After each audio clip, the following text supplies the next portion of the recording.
Hello everyone, we are Group 3.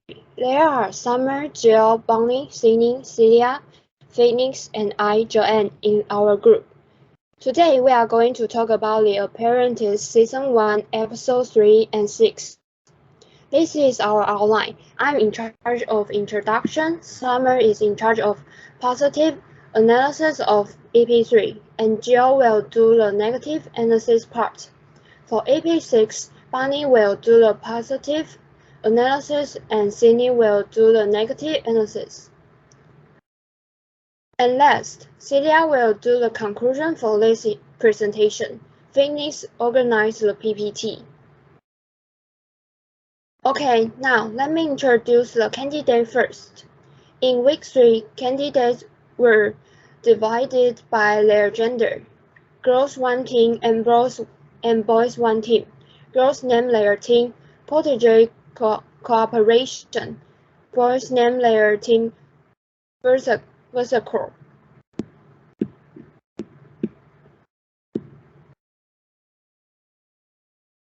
JC, she is the project manager in week 3.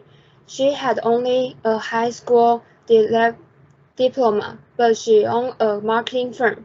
She also sells real estate. In that year, she was only 21 years old.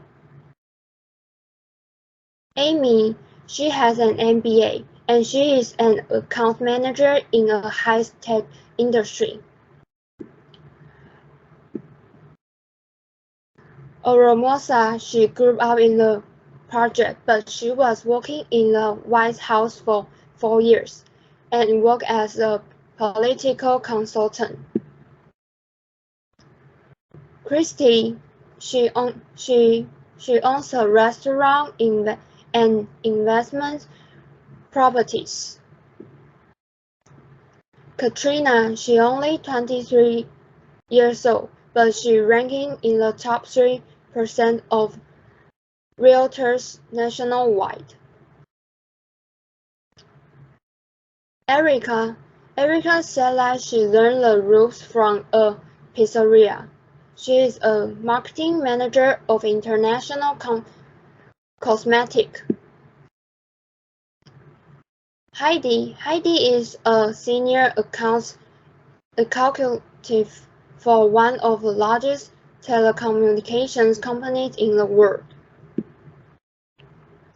Tammy, she was a top stockbroker from a firm on the Wall Street.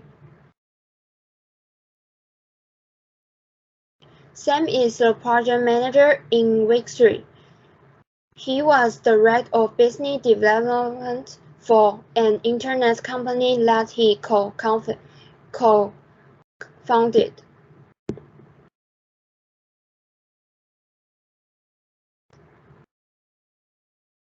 Troy sacrificed his higher education to take care of his mother and his disabled little sister, so he only had a high school diploma. He is the president of his own lighting company. Nick, he is a full commissioned copier salesman. He doesn't have a salary, which is a tough way to work. Grammy has an MBA from the Harvard Business School, and he worked as an investment manager for a major Wall Street firm. Bowie has a business degree, and he works in a sales for express delivery service. Bill, he founded the Cigar of the Month Club in a studio apartment and turned it into a multi-million-dollar operation. Let's talk about the test in week 3. Each team is given a list of items to negotiate for the lowest possible price. The winning team is the one that negotiates the most saving of the total real price list items.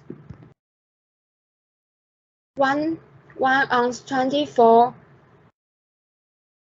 karat Caress Gold Bar, one call away golf club, Xenoplaton cigars, a camera. A team member need to do 4 leg weights. In week 6, members of the groups are quite different than before. In Project Cooperation, they have Omomosa, Heidi, JC, Troy, and Kwame. Omomosa be this team project manager in this week. In Vertical, they have Bill, Nick, Erica, Katrina, Amy, and Tammy. Bill is the team project manager in this week. In this week, they are going to hold an auction and Sotheby's, the most famous auction house in the world. Trump asked them to raise money for the Elizabeth Glaser Pediatric Health Foundation. Each team will have 5 celebrities to negotiate with.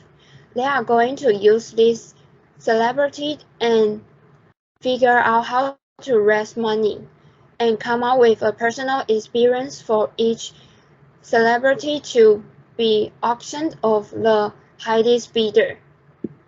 The team that raised most money at the auction wins. For Vertical, they have a TV personality, a host, an executive producer, a chef, and a football player. Project Cooperation, they have Hip-Hop McGraw, an editor-in-chief, 2 fashion designers, and actors. And this is the end of my presentation. Summer will take her part. Thank you. Hello everyone, I'm Summer. Before I start to introduce the episode 3, the week 3, let me ask a question. How do you prepare a negotiation? Perhaps you have no idea where to get started with. In this part, I'm going to share 5 tips. The first one is well organized. Second one is read the room. Third one is building rapport. And next is asking the right question. The final one is making mutual benefits. The first tip is well organized. In the week 3, in the beginning of this task, project manager Sam divides the group into 2 teams. One team is in office, responsible for investigative work, and the other team is belting to purchase the product. It is a very good start. In every negotiation, try to set out each team member their own responsibility. It helps team work effectively. The second tip is read the room. Let's watch the clip first. You want to see a gold bar? Yeah. What was your price? You're going to pay $400. That's it.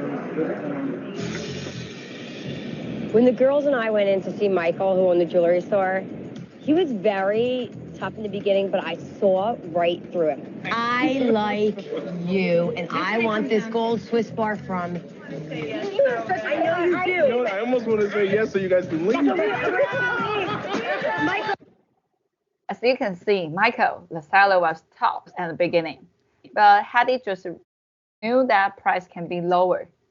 So girl keeps calling on his name and making fun, and it really worked. We can know Heidi just read the room in this negotiation. It means that when you want to negotiate the close of the deal, take a perspective of the person you are talking to. Try to think why he or she is looking to make a deal in the first place. Move on to the next clip.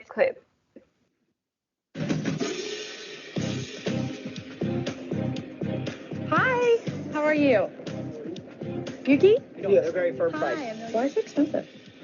Looks like a Callaway to, looks like a Chanel or Louis Do Vuitton. I look like someone who would wear? So how about cost plus 10%? You're making money. Yeah, cost plus 10% to your ideal, yeah. For $300, you got yourself a deal. Yeah, $300 I give you to. Okay, there we go. We got a deal. Tip 3 is building rapport. We can notice Amy use some skill by call his name and have a good greeting by shaking the hand.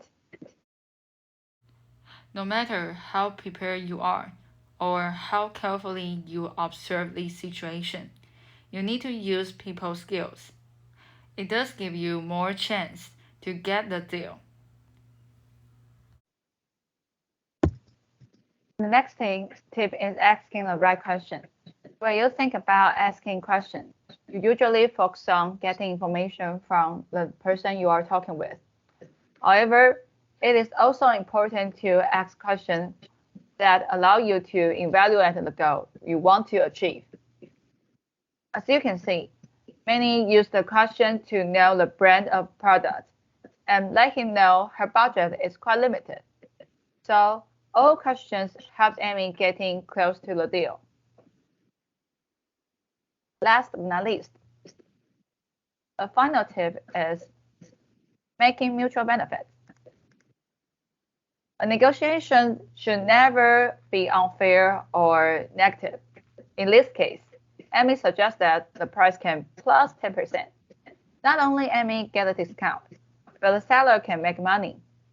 Although people have different interests or wishes for different outcomes, it is important to reach the mutual benefit for both parties. To sum up, to become master negotiator, I found that there are 2 rules you need to pay attention with. One is being a good team player in your team.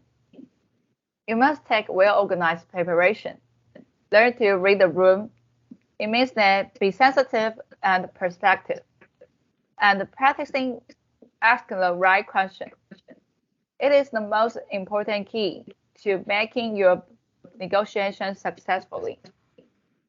About the other party, instead of being the enemy, you are actually work with the person you are talking to, building a rapport and find a common solution to reach your mutual benefits.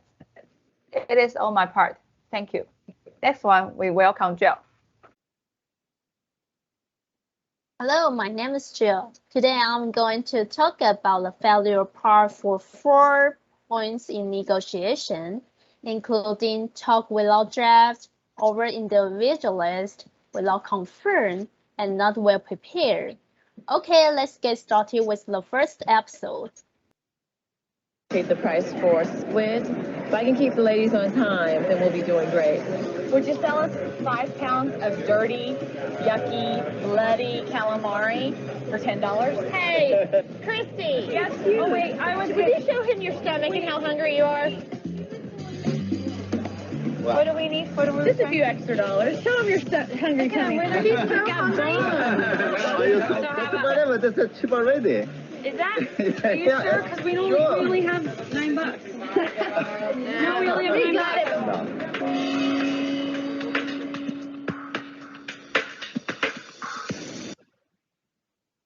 Talk without draft. As you can see on the video, at the beginning, friends said they want to use $10 to buy the fresh squid, but later they said they only have $9. Obviously, they're telling the lie. Moreover, they use yucky, bloody, and so on negative words.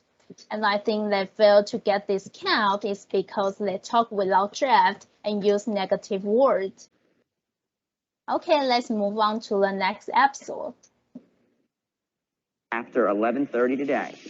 Okay, then we're gonna get out of here and we're gonna head to get the gold. We got down to Chinatown. We started looking for the duff, wax, and like one other thing. And we were in the process of locating that, and that's when we got called away to go get the gold. Bill, it's Nick. Do you have a pen handy? You're going to go to 75 West 47th Street. It's called All Rare Coins, and the number. Just give him the address. I'm going to give him the phone number I because do if not they're in the want you to cab. give him the phone number. Please don't give him the All phone right, number. the coach is telling me not to give you the phone number. I will give him the phone number. I have no idea why. Here, Can I we'll tell you talk something? to him. Over individualist, as you can see on the video, the project manager Sam didn't communicate and reach the consensus with his team member, and even didn't give the complete information. However, Sam just ordered others to do something without discussion. I think they failed to success is because there are no teamwork, well communication, and full information. Okay, let's go on to the next episode. What I want to tell you is you guys asked me to call you back with some coordinates for buying the golf clubs. 212-222. You have the Big Bertha. Great Big Bertha. You don't carry golf clubs? Okay, great. Thanks. Hey, ma'am. Sam gave me that number. They did no research on the numbers they were feeding me. I mean, it was an awful display. Without confirm, as you can see on the video, Sam searched the information, but he didn't reconfirm the information before informing it to his team members. So they get the wrong information and makes their attacks didn't go well. I think they need to reconfirm before doing negotiation, or they just waste the time to arrive to the destination. Okay, let's go on to the next episode. Some kind of great sale. I don't know what World of Golf has, what kind of discounts y'all can give us. We don't, they're very firm price. Why is it expensive?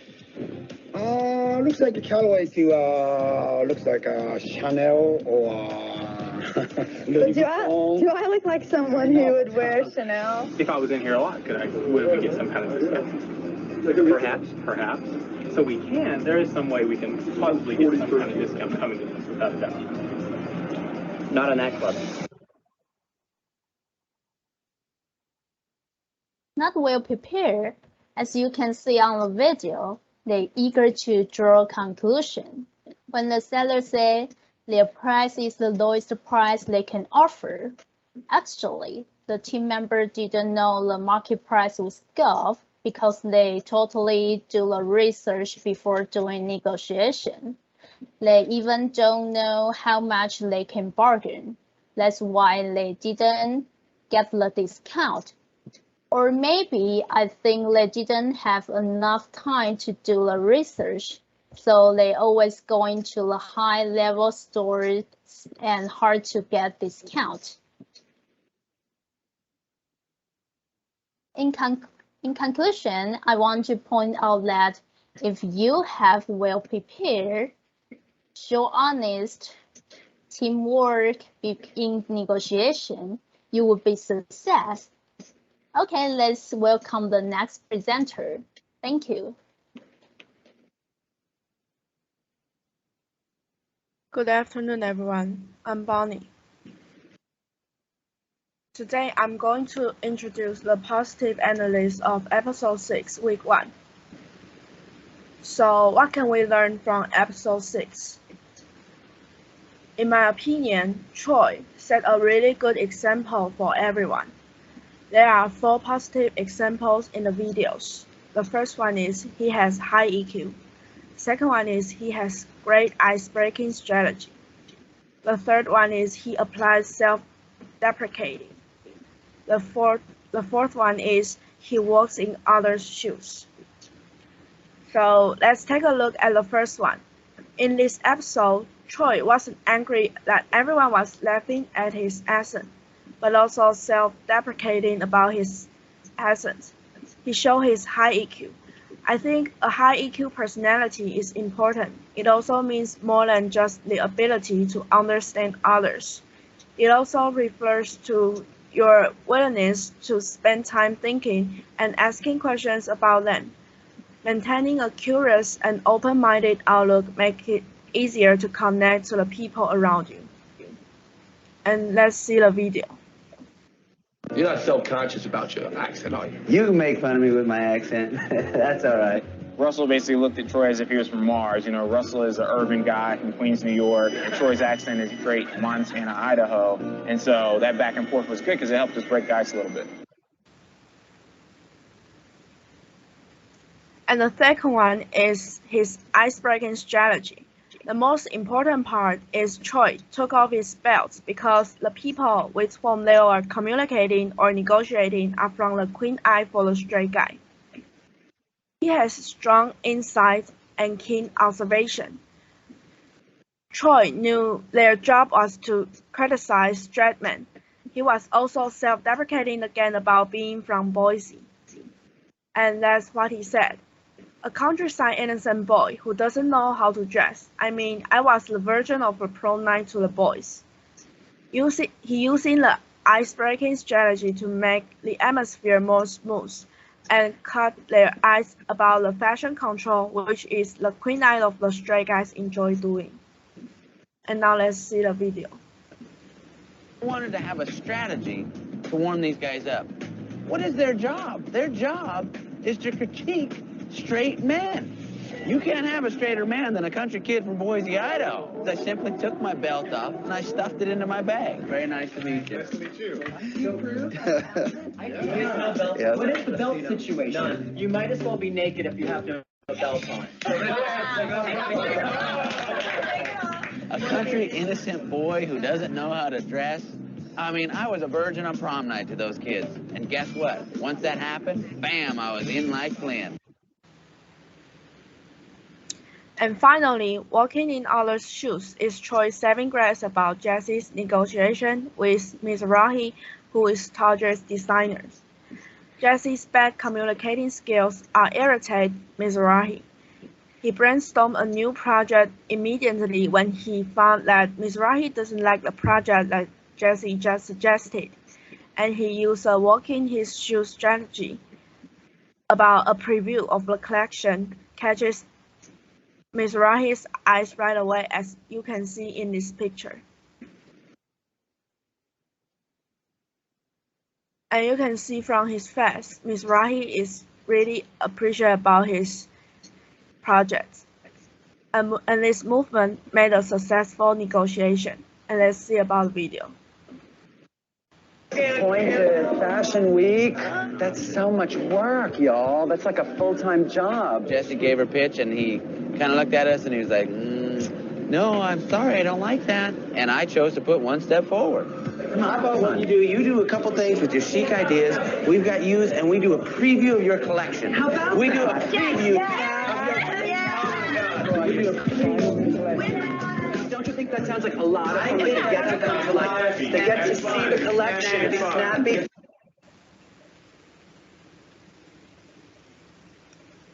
And in the end, I would like to make a conclusion. I think we can learn from Troy's attitude. Maybe he was not the best apprentice in this season, but his performance in this episode is brilliant and outstanding. Thank you. And let's welcome next speaker, Sydney.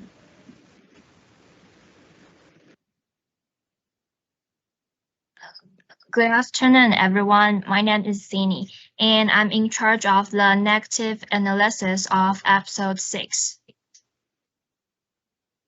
Here are 6 negative examples in this episode. They are the efficiency of a meeting, knowing nothing about the enemy, losing your position, ineffective listening, and accepting rudeness. I will show you some clips and explain these mistakes. Before I start, I want to ask you a question. If you are going to have a meeting, will you stand alone to fight the enemy, or will you choose teamwork? Actually, there is no correct answer. You just need to remember one thing. Only do what you are in charge of. Sometimes a group of people going into a tiny meeting room will make the meeting inefficient. 2 people talking at the same time will be incongruous. So just let your partners do their responsibilities. Never insert your opinion when others are talking. When everyone's doing well, it will be a perfect teamwork. Let me show you a clip first before the second negative example. Your minimum 8 looks from Isaac, Ms. Mizrahi. Ms. Rahi. Okay, oh Lord. I got your name right, baby. Forget it. The president of Donald Trump Corporation. Forget it. Isaac's last name? Ms. Rahi. Yes, he learned that a little too late. I know, and I have such a pet peeve about my name, so I was kind of concerned about Well, I his just reaction. find it odd that you would say that about Jesse when you mispronounced his name. This clip shows us a terrible mistake. The woman called the wrong name about the man. The man felt disrespected when she did that. Would you still want to cooperate with the other person when you feel disrespected? So remember to rehearse again and again before your meeting. Practice makes perfect. Wonderful preparation will make you have a wonderful meeting. Here is another clip. Ideas we came up with was a New Year's Eve personalized concert and after party. What are the other ideas? Okay. The other ideas that we have are 1 year unlimited backstage pass, where basically it would be an unlimited backstage. Okay. I don't like any of them. None of them? Not really. The man in this clip kept refusing the team's proposal. He did not try to give them any chance. The man wasn't polite, but if you encounter this situation, remember to stand your ground and be friendly.